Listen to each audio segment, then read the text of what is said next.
po mga ganyan. Mali, when it comes to mali bro, lahat naman tayo nagkakamali.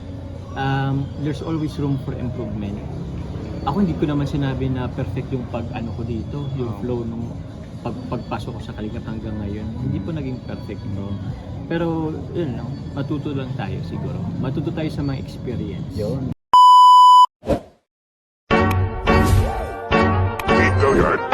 I got so motherfucking design on right now. Bring it down, bring it down, bring it down. I got 3 old guys to the Yun, what's up guys? This is me, Coach Roy, and welcome back to my YouTube channel. Yun guys, kasama ko sila, ang makukulit na K-Boys. Yan. Solid po. Andyan na po yung pagkain namin. At sa mga hindi pa po nakapag-subscribe dyan, subscribe nyo na po ako, Coach Roy Vlogs. And please don't forget hit na notification para lagi po kayong updated sa aking mga bagong upload na video. So, kulit nila guys. Ganyan po kami pag sa magkakasama, hindi kami laging seryoso. What? Pero sa isang babae lang seryoso ang pa-Jones. Wala.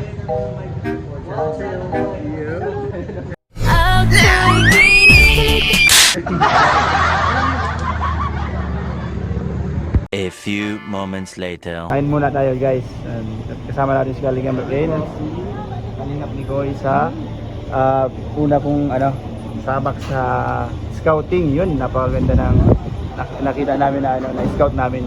So yun, maghingi lang tayo ng advice kay Papa Jones about sa pag-charity. Papa Jones, ano yung magandang kasi ako ngayon pala ako, baguhan pala ako. So maghingi ako sa iyo ng advice about sa charity para maging may apply ko pag ako nag-charity vlog na rin. Pag nag-charity ka bro, nakapagod. Bakit? Kasi hanapan mo sila kumbaga hanapin mo yung mga taong deserving. Apo. And syempre, although kahit napagod siya bro, pag narinig mo na kasi yung kwento nila bro, tapos natulungan mo sila, laking ginhawa kasi yan bro sa pakiramdam. Fulfillment siya. Kaya mo yung tipong may napasaya kang tao, meron kang buhay na nadugtungan na mga ganun ba? Kasi yung iba kasi din bro, makikita mo, malalaman mo. So maghanap sila sa pagganap ng makakain sa araw-araw. So yung maitutulong mo is dugtong na rin yun, alam mo yun? May napakain kang pamilya, oo, may mababago kang buhay.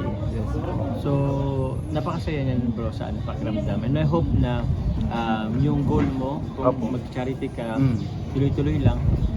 Although nakapagod siya minsan, pero basta na natapos ka naman ng vlog mo, napag-charity mo, para maalis din yung pagod mo. So, kasi sa pakiramdam. Yun, Papa Jones, meron pa. Yes, ano po yung yung unang experience mo nung nag-charity ka? Charity ako, yung ako mismo? Opo. Alin ba yun? Parang feeling ko yung pinakaunang natatandaan ko is parang umiyak ako Kasi yun nga, iba kasi yung ikaw na mismo yung nag-andun sa tao. Kumbaga direkta mo siyang natulungan. Opo. Minsan kasi pag sumasama-sama ka, although na mo naman yung pero yung ikaw mismo ang maka-encounter ng ganun, sobrang salamat. Sobrang sarap sa pakiramdam. Tsaka meron ka kasi bro, meron ka ng mga kwento na ma-relate ka. So yung tipong ma-relate ka, tapos maluluha ka na lang din. Parang ganun. So yun coach. Tapos, ano ba? Naalala ko po nung unang charity ko, nahiya ako mag-vlog. Kasi charity vlogger tayo, pero nahiya po ako mag-vlog So, ewan ko, kinapalan ko na lang yung mukha ko kasi wala Tsaka sa tao, sa publiko, sobrang hiya ako sa publiko po. Ngayon na lang din ako nasasanay siguro kasi mga kasaman po natin mga vlogger. So nasasanay na lang din na ganito sa public. Pero andun pa rin yung hiya. Yun, so Papa Jones, meron pa po ano po? Bakit ka po nag-charity ba? Charity? Calling siguro din yun. Kasi paano ba? Dati kasi alam mo ba bro? Ko din dati, nag-try din ako paano ba? mag-YouTube, mag-vlog dati. Tapos, ano ko na yun si Kalinga Prab, barkada ko na din. Tapos sabi ko, parang nagka-chat lang kami ni Kalinga Prab na parang, actually guro parang gusto ko rin committed ng tumulong. Not knowing na si papa niya pala, si Kuya Bal, is nagsi-charity vlogging pala siya. So, sabi ko, parang ang ganda sumama bro. Kasi yung gusto ko is ginagawa din pala ni Kuya Bal. So, ano rin ako, parang na-inspire ako sa mga ginagawa ni Kuya Bal. Ang ganda rin kasi bro, talagang makatulong kasi mga tao. Yung imbes na ikaw ang tutulungan, ikaw ang gusto makatulong, sobrang sarap sa pakiramdam. So, pinush ko bro yung mag-charity vlogging. Although alam mo ba nasa ano ako noon, Camarines Sur. So, ilang oras din yung ilang oras din ang biyahe noon papunta dito sa Daet. So, tinanong ko talaga, tawag niyan, pinush ko talaga pumunta dito kahit hindi ako familiar sa Daet, kahit walang kasiguraduhan kung anong magiging future ko dito sa Daet. Pero thank God naman is naging okay naman kahit paano yung natin dito sa pag-charity vlogging ko kay Kalinga Prab, kay Kuya Bal. Kaya yun po. Ano rin siya bro. Basta kung basta nasa puso mo talaga bro, patuloy lang yan. Sige lang yan. Papa Joms, bali, paano mo po siya sinimulan? Pasimulan? Paunti-unti? Oo. Kasi bro, hindi naman talaga, hindi naman tayo yung biglaang mayroon agad bro. Pero paunti-unti lang bro. Ang tulong naman bro, big or small amount, still tulong pa rin yan bro. Laking yan, tawag yan. For sure appreciated yan ng mga natutulungan bro. Malaking bagay yan sa kanila bro. So okay lang, tulong mo lang muna sa konti. Okay lang yan bro. Wala naman kaso. Lahat naman bro nag-umpisa sa maliliit. Sige Papa Joms, Papa Joms, Yes po. Sino yung naging inspirasyon mo sa pagbablog? Inspirasyon ko? Yes po, Pamilya? Pero bukod sa pamilya bro, kasi matik naman na kasi ang pamilya bro eh. Ako kasi bro, nagpa-classic sa akin, nagpa-aral kasi sa akin yung auntie-uncle ko. So, kumbaga, nabuhay din naman ako dahil sa tulong din naman nila, pinaaral nila ako hanggang sa nakagraduate.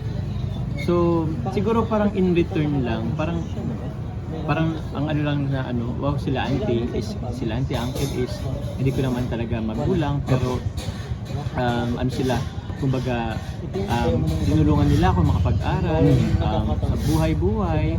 So sabi ko, ang galing naman na tinutulungan nila ako kahit walang kapalit. Parang ganun. Gusto lang nila na makapagtapos ako, magkaroon ako ng magandang future. So siguro in that way parang nakanoon din ako ng inspiration na okay lang din naman palang tumulong sa ibang tao. Tapos kasi sila bro, tumutulong din kasi sila bro eh. Yung mga simpleng tulong lang sa mga kapitbahay namin, mga ganun bro.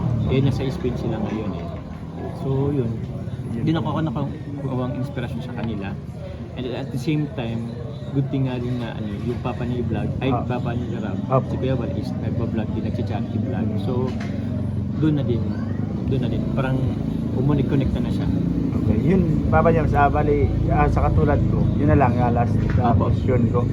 Dahil siyempre baguhan lang. Ano yung pinakamagandang step by step kung gawin kung sa pag-charity ko na yung sisimulan ko kahit paunti-unti lang sa kanya. Paunti-unti. Siguro bro, yung yung kagustuhan mo lang sigurong tumulong. Doon yan mag-umpisa yung sa puso mo bro. Kasi kung alam mo sa puso mo gusto mo tumulong, kahit mahirap, ipupush ka niyan eh. Ipupush ka niyan paunti-unti. So siguro dun muna yung willingness mo na medyo mahirapan ka ng konti para sa pagtulong. Ganun talaga yun, kasama talaga yun doon. So nga bro even si Kuya Bal, kahapon nakausap ko si Ate Edna.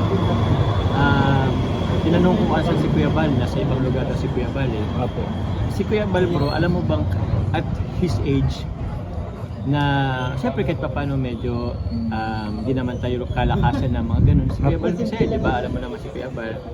Pero ayaw niya nababakante bro. Ayaw niya nababakante. So, sige lang si Kuya Bal, tulong na ng tulong. Kahit mainit, umulan, sige lang. Kasi andun yung ano niya yung kagustuhan niyang tumulong. So sige lang siya, kahit medyo naigilo na at minsan, at syempre baga mainit.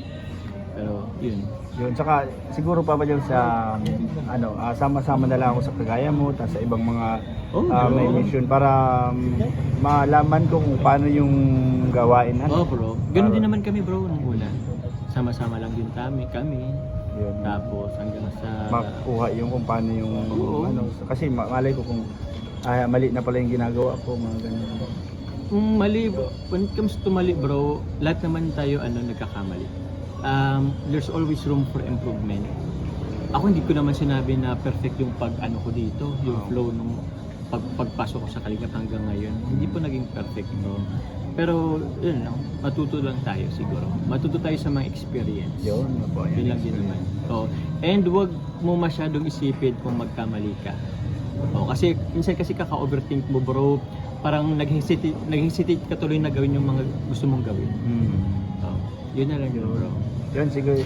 Yun lang po Papa Jones, at maraming salamat yung May taga-bulog po dito kaya hindi po tayo guys natatapos. Guys, support natin. Coach Roy. So, thank you so much po sa pag-support. Sorry bro kung inano ko. Hindi pala. Thank you. Wala. Hindi po mga Kalingap, sa mga hindi pa po nakasubscribe, Coach Roy Vlog. Coach Roy Vlog po, subscribe niyo po guys. Thank you so much. Support niyo po. And yan, finally guys, nakabalik na kami ngayon dito sa Daet at tapos na po yung aming scout yun. Successful naman po yung naging scout namin ngayong araw. Naka kami. Scout ay isa Kumusta ang experience coach na pagsama sa una Ayun, pagsama nag-grupo? masaya, syempre, at may mga kulitan. At nakasama ko naman sila si Papa Jones. Ngayon ko lang siya nakasama sa scouting. Ayan, tapos po yung nadagdagan po yung experience ko. Yun po yung pinakamahalaga dun sa pagsama ko sa mga K-boys yan. Yung experience po talagang kailangan ko kasi kulang na kulang pa po. And syempre po salamat po kay Kalingap Miguel kasi lagi akong hindi po kami niya iniiwan ni Coach Romeo. Muntik lang iwan. Muntik lang po akong Kasi iwan. ang ingay po niya sa sasakyan. Ngayon po guys kasi nagkukulitan, hindi naman po literally na iiwan talaga. Baka maniwala po kayo guys hindi po kasi po kami maliga po kasi kami. Hindi po kami yung pagsakay sa sasakyan Hindi nila seryoso. yatagat sa liga Kulit. Yan, kulit na. Makukulit po kasi kami. Kaya sabi niya iiwan. Pero hindi po yun guys, iiwan na po. And yun guys. At talagang pinaliwanag mo. Dinala ko po.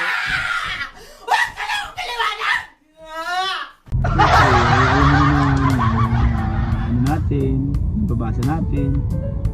Kailangan may explanation lagi. Sabihin niyo, need ko lang pala talaga ang galing niya. Yun guys, hindi po talaga super bite po niya ni Kalingap ni ko.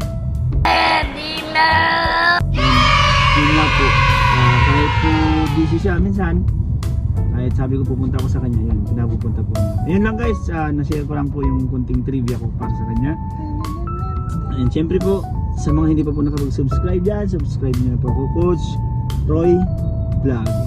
Coach Roy Vlog, please support po. And thank you so much po. Syempre guys, hindi ko na nakakalimutan lagi sa vlog ko.